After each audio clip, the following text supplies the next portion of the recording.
Good afternoon, Packers fans. Aaron Negler here with your Packers Daily Chat, coming to you live on the Cheesehead TV social channels. It is, what day is it? It's Wednesday. It took me a second, but it is Wednesday. Packers in the throes of the off season. Lots of consternation, lots of hand wringing. Will he, won't he? It's all about Aaron Rodgers. Guess what? Not today, Zerg. A little shout out to Toy Story there.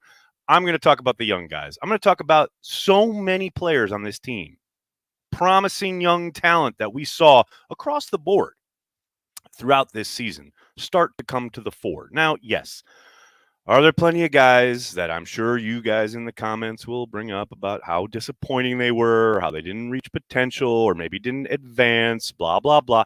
I don't care. I'm talking about the dudes who gave us something to look forward to. Obviously, you got to start with Christian Watson, the way he completely exploded onto the scene after, let's face it, some Packers fans had started to grumble and already dismiss him early in the season. That Cowboys game bursting onto the national scene, one of the most watched games of the year in the National Football League.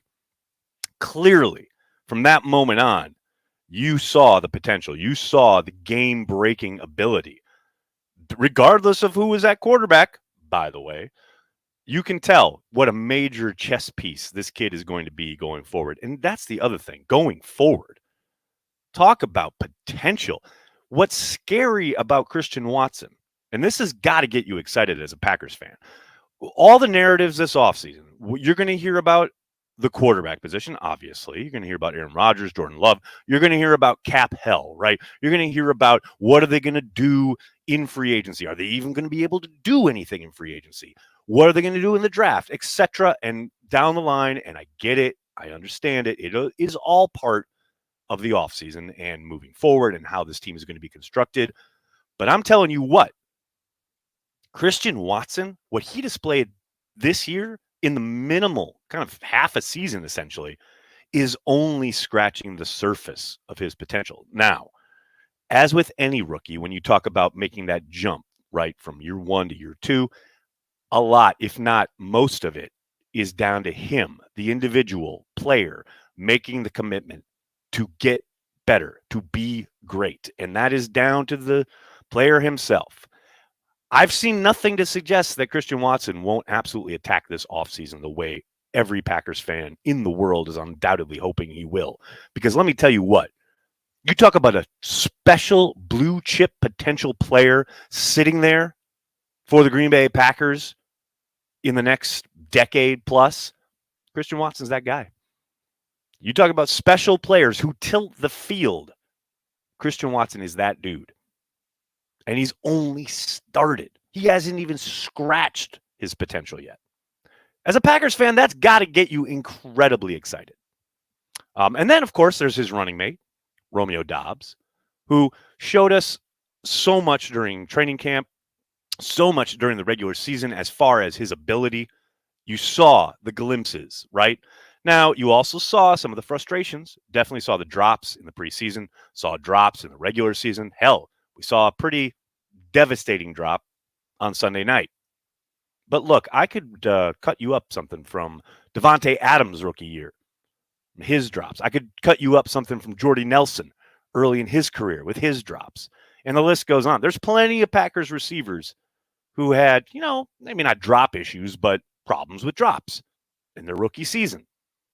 You've seen the potential, again, from Romeo Doubs. Is he the breakout kind of X-factor blue chip player that Christian Watson is? No, of course he's not. But you talk about a kid who has got it all as far as ability, athletic ability, football intelligence, and also only scratching the surface of his potential. You talk about a 1-2 punch. Let's go. And then also, I know the narrative around Quay Walker will undoubtedly be somewhat negative throughout the offseason due to the fact that he did get thrown out Sunday night, second time this season. Can't have it. I've already seen articles about the discipline issues with Matt LaFleur and how Matt's going to have to focus on that. And okay, we'll talk about that some other time. But you cannot deny the play on the field from Quay Walker only improved as the year went on. He played extremely well on Sunday night prior to the incident, and he played extremely well down the stretch.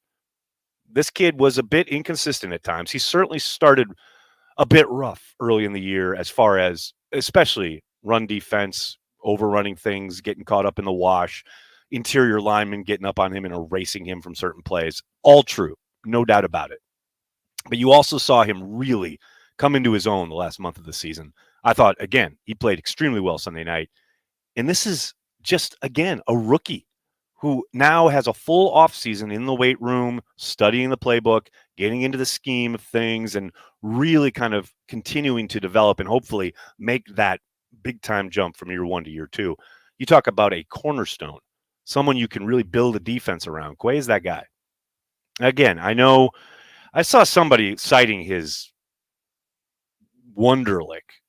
I mean, I thought we were past this. I thought we as a society had come to the understanding of how useless that test score is, but apparently not.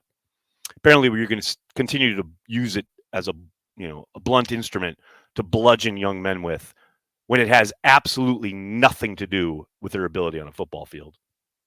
Also, by the way, has nothing to do with why he shoved that trainer. An act which, by the way, he owned completely. Unlike people who are hiding behind, I'm just giving impartial analysis, so let me throw out this completely irrelevant test score. Come on, Internet. Be better than that. Just want to say hello to everybody in the comment section as I'm ranting and raving here. Hello to everyone in the comment section. So many fine folks up in here. Brandy's here. Brandy, I want to say shout out to Brandy Lewis because Brandy, it's always good to see you and your husband on the happy hour week after week. Cheesehead TV, Patreon, and Carry the G happy hour. And I will say you do yeoman's work during the watch parties as one of our moderators. You understand, I'm engrossed in the game. Corey told me about something that was going on during watch party on Sunday. I had no idea that Brandy just took care of. That's why we love Brandy, because she's awesome and she takes no shit. So, hey, Brandy, you're the best. I'm so happy you're here, and thank you for all your help. All the complicated fellas here, always good.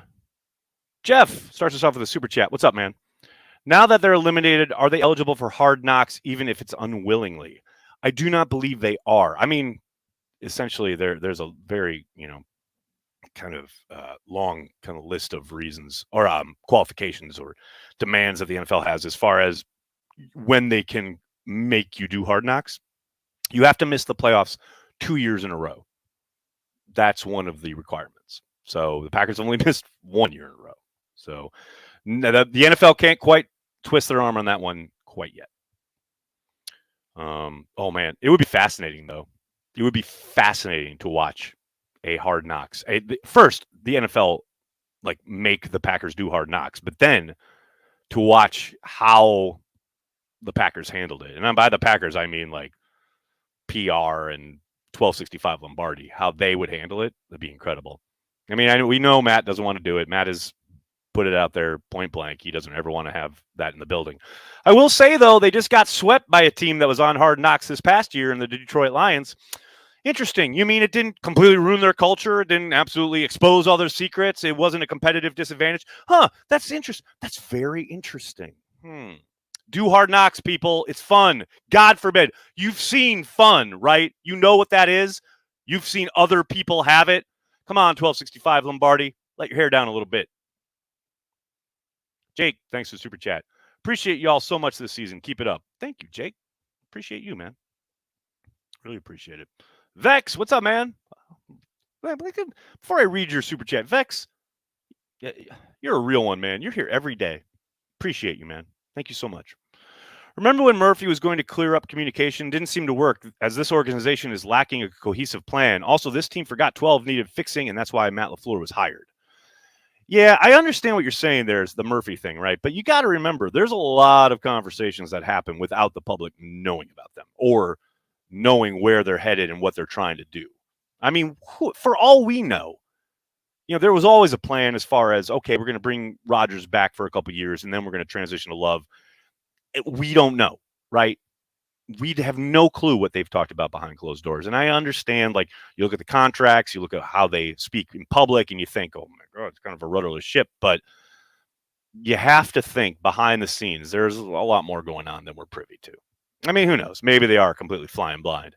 I just refuse to believe that, especially when you look at the job Russ Ball has done, keeping them basically afloat every year in the last 3 years. Yeah, I refuse to believe that. But I feel you, man. I feel you. Ryan, thank you for the super chat. Transplants, waiting for a Corey rant. Tomorrow night. Transplants will be tomorrow night. We had an event in our Green Bay offices.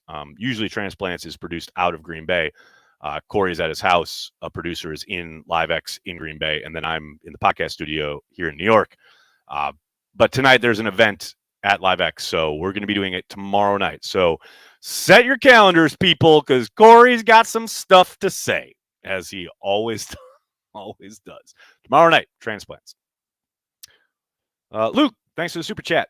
I literally nailed it. So, not that you care, Weird Fishes is my Radiohead fave. Oh, I love that song, dude. I love that song.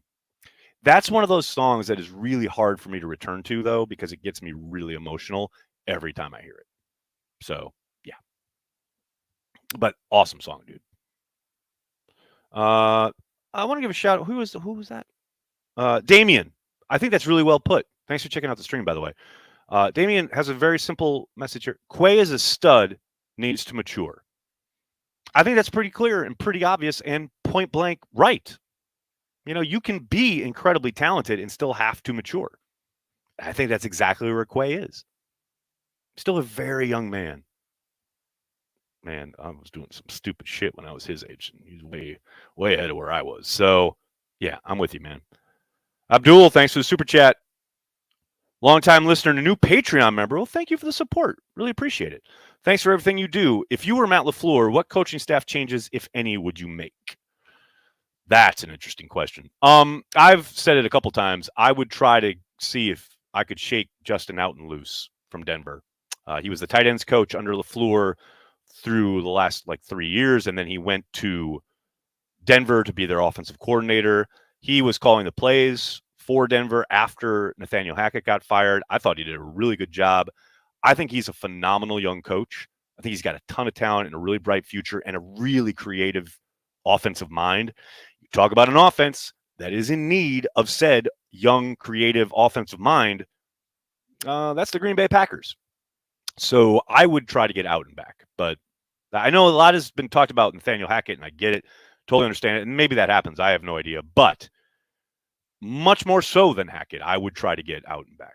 I think that would pay dividends, so to speak. Sean, thanks for the super chat. Thanks for being more like a friend to us and not a reporter. Cheesehead TV is the only Packers product we consume all year, and you and Corey are the reason why. Sean, that's incredibly kind of you. I mean, we are you, you know? Look, I've had this conversation a lot, both publicly and with people within the organization. We don't pretend to be something we're not. We're Packers fans. We're just like you guys, you know? Obviously, the kind of line that we straddle a little bit is that I do have some kind of access as far as when I'm in town for camp. You know, when I can go to the press conferences. I could be sitting in the press box for the games if I chose to be, but I don't. You know, we do the watch parties instead. So I've got a little bit of a different kind of relationship with the team than most fan bloggers and YouTubers do. But, man, we're just fans. And there are plenty of people, both on the beat and in the national media, that you can point at and go, all right, be honest. You know, it's like we're not the whole thing, the whole canard of I just want to tell good stories. Like you're not cheering for the team or rooting for certain outcomes. Like, come on. I understand it. And some people are truly just doing exactly that, right? But yeah, we don't try to hide what we are. We're Packers fans. And here, whether it's daily, whether it's watch party, we're just hanging out and talking ball, man. And that's kind of the nature of what we want to do. And I know we don't put out a ton of YouTube content out of the live arena. We do a lot of live stuff. Obviously, these chats, the watch parties, like I said. Hopefully, maybe we start doing a little bit more of that this offseason. But, you know, I just want to hang and talk ball, man, with my friends. So thanks for recognizing that because I really appreciate it, Sean, because that's exactly what we're trying to do.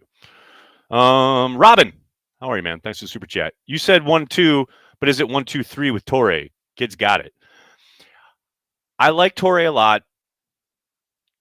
I think he's got a chance to be productive in the league, but man, and look, who knows? Regardless, whatever happens this offseason, you got to think kid's going to get a shot, right?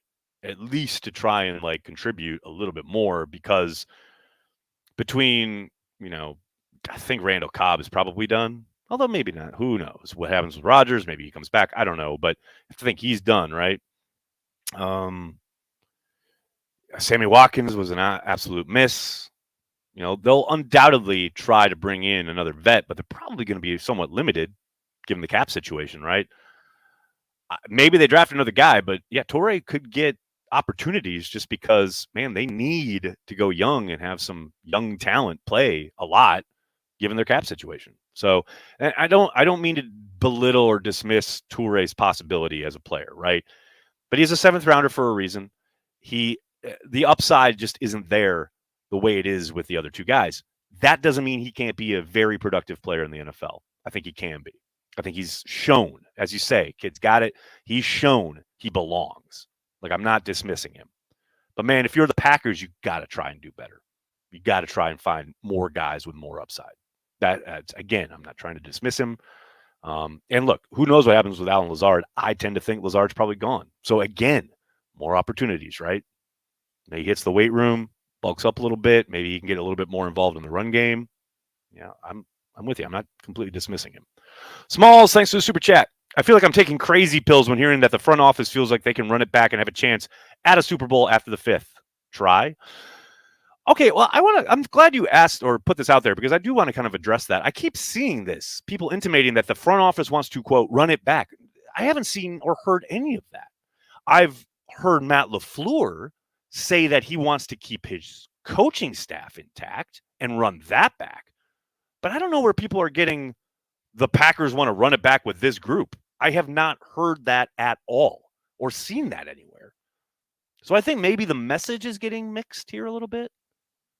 I don't know. Unless there's something out there that I'm not aware of, maybe you guys can help me. But I haven't seen or even felt that indication from the team that, oh yeah, we're absolutely keeping the band together as far as, the players, the coaching staff. Yes. The players, we have no idea what their plan is yet. I mean, the season's been over for like 2 days. So, yeah, I wouldn't bang your head against the wall on that one just yet. Aaron Gonzalez, thanks for the super chat. Yesterday, Matt LaFleur. Oh, you mean on Monday. Yesterday, Matt LaFleur talking about guys doing too much beyond their role. Kind of seemed like he was talking about Rodgers there, too. I would have said no. I would have said didn't agree with you, Aaron, if he hadn't used the phrase hero ball while he was talking about it. Unprompted. Like a couple weeks ago, I know Matt Schneidman asked him something regarding hero ball, and he said he didn't like that phrase. And then literally on Monday, while he's talking about exactly what you're talking about here, guys doing too much or outside their roles, he then segued into the phrase hero ball, which he said he doesn't like, right? And we all know that's a very charged phrase around these here parts, and it's usually reserved for describing the play of one Aaron Charles Rodgers. So I don't know, but I kind of got the same feeling, Aaron. Very much did. Flambeau, thanks for the super chat. All these fans saying fire everyone bugs me. If any of them got the GM, they'd be run out of town in 2 years. This isn't Madden. I mean, it's always this way in the wake of a disappointing end, right? Whether you're missing the playoffs, whether you're in the playoffs and you flame out, whether you just get to the precipice of the Super Bowl and then you lose that NFC Championship game, everyone needs to be fired. Look, and I would only argue, it's interesting to me to watch so many people once again begging for the defensive coordinator to be fired 2 years after the previous defensive coordinator. Everyone was rallying around to be fired and pitchforks and fire and brimstone. And then he left and everyone cheered. And then they hired Joe Barry, the guy who now everyone hates.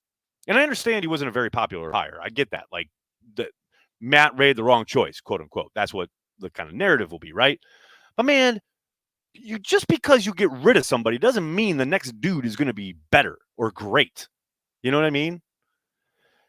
I understand Matt's desire for some continuity here. He has been somewhat volatile. People think like, oh, he's like, he doesn't want to rock the boat or whatever. But like, he fired 2 special teams coordinators, had a defensive coordinator walk. Last offseason, he had a bunch of offensive assistants walk. I understand his desire to keep this group intact and continue to develop and get better. I saw that on Twitter just this afternoon. Someone in my replies or mentions was like, they're keeping the same staff together. They're going to be just as bad. It's like, so players can develop, but coaches can't. That's ridiculous. Coaches can get better. And obviously, Matt is banking on that. And hey, more power to him. It's his decision. It's his life and it's his career. Man, if I got the job of head coach of the Green Bay Packers and I had the opportunity to hire whoever I wanted, which is what Matt has, you damn right I'd be acquiescing to my boys. Man, Tyler Herrick, special teams coordinator. Corey Banke, quarterback coach. Like, no doubt. Come on. You only get the shot once, right?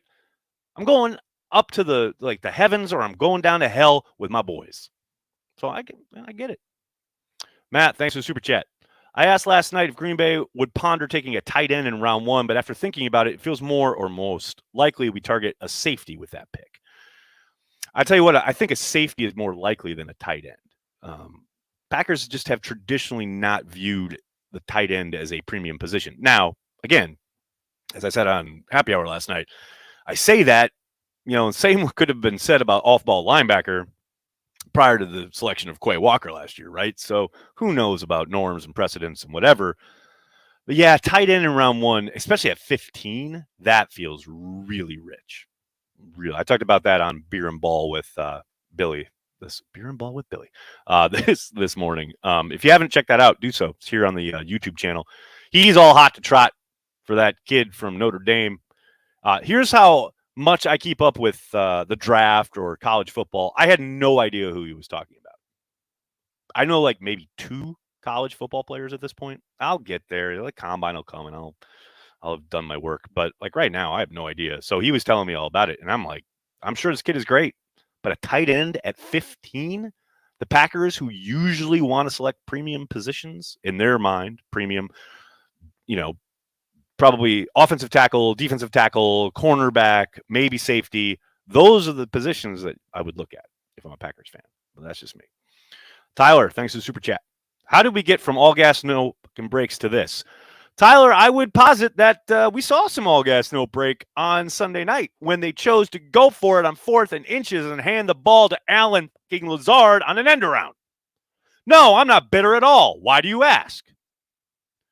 I loved the decision to go for it deep in your own end on 4th down. I hated the play call.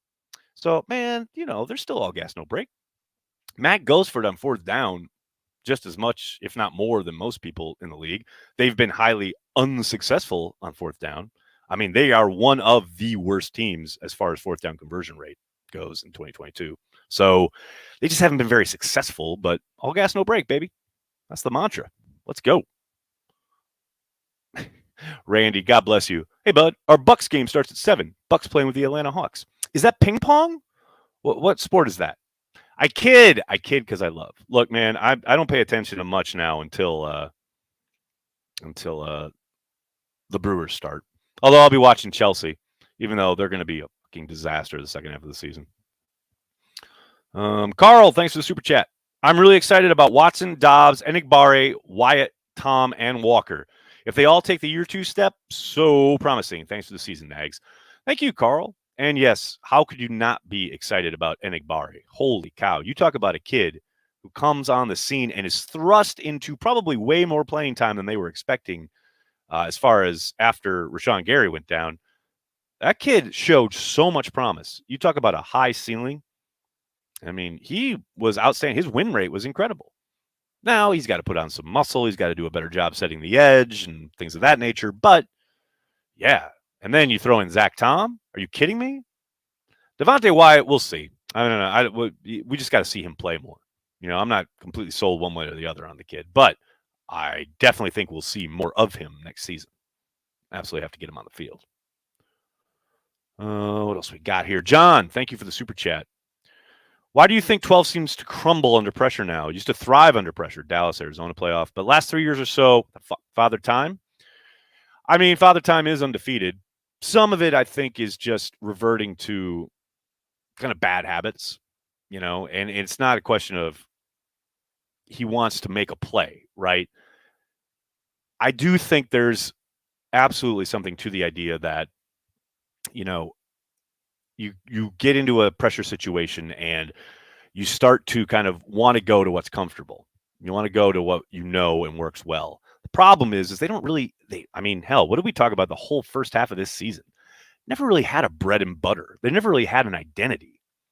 And so when they get into these fourth quarter situations, in the past, it was get it to Devontae. And hell, they flamed out the last 2 years with a throw to Devontae, whether it was against Tampa or San Francisco last year. That was his comfort, right? This season never really had that thing that they could just 100% rely on. So you get to the fourth quarter, you get that pressure in your face, throw it up to Watson, because that's as close as he had to something to, quote, hang his hat on. I will maintain to the day I pass this away from this earth, though. On that play, yes, he's got a linebacker in his face, but he also has Allen Lazard cutting open at the time if he trusts the design of the play and stands in and takes a hit. And that's the other thing. You talk about old and cold. That's a perfect example. The whole fourth quarter of that game and the whole basically playoff game against San Francisco last year is an example of an old and cold quarterback. Not wanting to take that hit, get the ball in my hand because I don't want to stand in here and take that blow, even if I know it means I've got a much better chance of completing the pass and converting for a first down. The throw to the double covered Devontae last year was the ultimate old and cold play. And on that play, they had it blocked up really well. So, and look, I know the Rodgers stands get all upset when I talk like this, and I get it, man. Rodgers is great. He's an all-time great. But it's done, man. It's done. Yes, could they go out next year and win a bunch of games? No question about it, especially if they get a better performance from their offensive line throughout the season. You can still chuck it around the yard, still put up a bunch of yardage and points and all of that. But you get to the crunch time, get to that game in Lambeau that matters the most, he's just going to fail you again. I don't know how many times you got to see the movie until you don't, you go back in thinking, oh, this ending is going to be different. It's time, man. Father Time, undefeated. Vex, thanks for the super chat. I love you, Nags. I'm required to tilt you with my questions. The experience you give us is unrivaled in Packers coverage. Oh, man, dude, thank you. No tilting. All love, baby. Johnny Rivers. Now, here's a guy who tilts. No, I'm kidding. Johnny, this team was close. Players need to execute. Too many drops on both sides. Nixon not starting is a pretty unforgivable mistake on coaching, though. Yes and no. The thing that I keep coming back to is because I was very much in the kind of chorus of, like, you had him right there on your bench and you didn't know it. But, neither did the Raiders. And he was there for a number of years. It's not like he had displayed this great ability as a returner. Not something that he was known for. It's not something he did.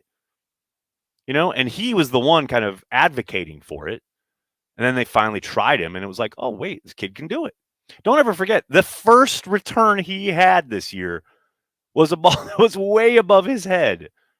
Talk about misjudging it and at the last second just kind of flailing for a catch. That's the example of what the coaches are afraid of, right? But then we saw the ability, and the rest is history.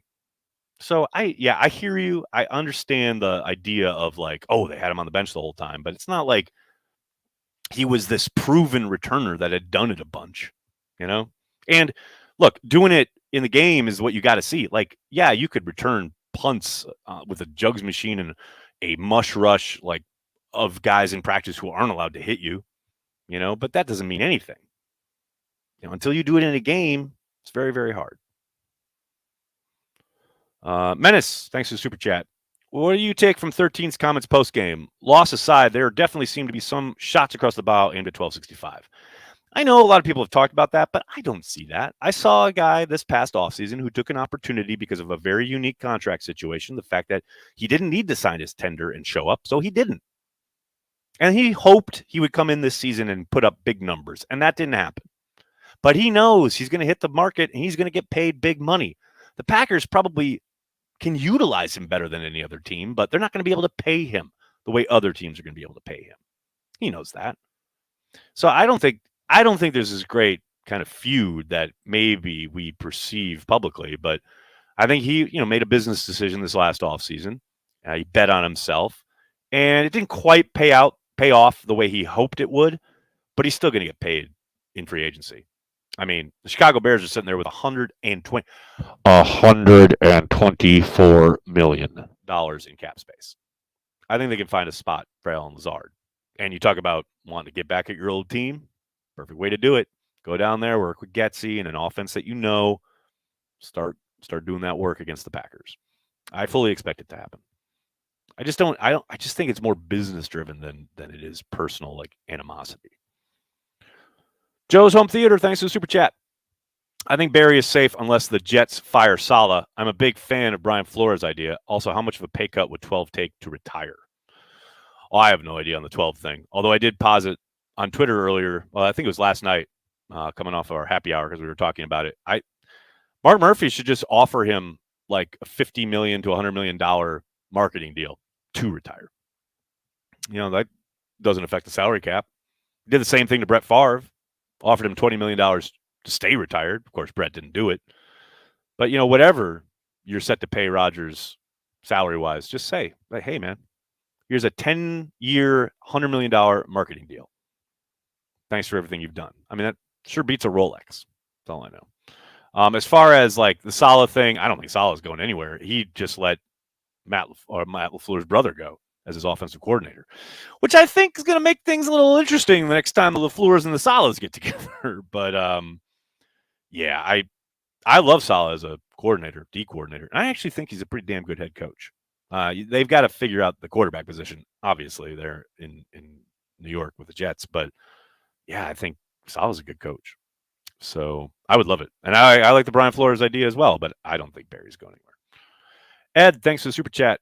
I thought we'd have a 10 or 11 win season, so expectations weren't met. Cheesehead TV exceeded expectations in a difficult year. Thanks. It's really kind of you to say, Ed. Really appreciate it, man. Fantastic Freaks, thanks to the super chat. Speaking of young guys, Jordan Love looked good. Didn't see him as much as some of the others, but what bits I saw I really like. Hope Rodgers stays, but I feel okay with Love compared to a year ago. Yes, it's interesting how I got to think Packers fans are a little more comfortable. Of course, the Rodgers stands, the really hyper ones, will never kind of admit to this. But I got to think Packers fans feel a little bit better about Jordan Love after seeing him in that stint in Philly. Like, not completely comparing it to Rodgers coming in against Dallas back in the day, but it's similar in the sense of, like, you saw the potential. I mean, he made some great throws, made some great plays, put some points on the board and moved the football and operated the offense at a pretty damn high level against a pretty damn good team. So, yeah, no, I think you feel a lot better about Jordan Love after that performance than you did last year with his start in Kansas City. So, and look, here's the thing. Jordan Love's ready to play. I don't know what's going to happen at the QB spot. I don't know what's going to happen with Aaron Rodgers, but I will tell you this.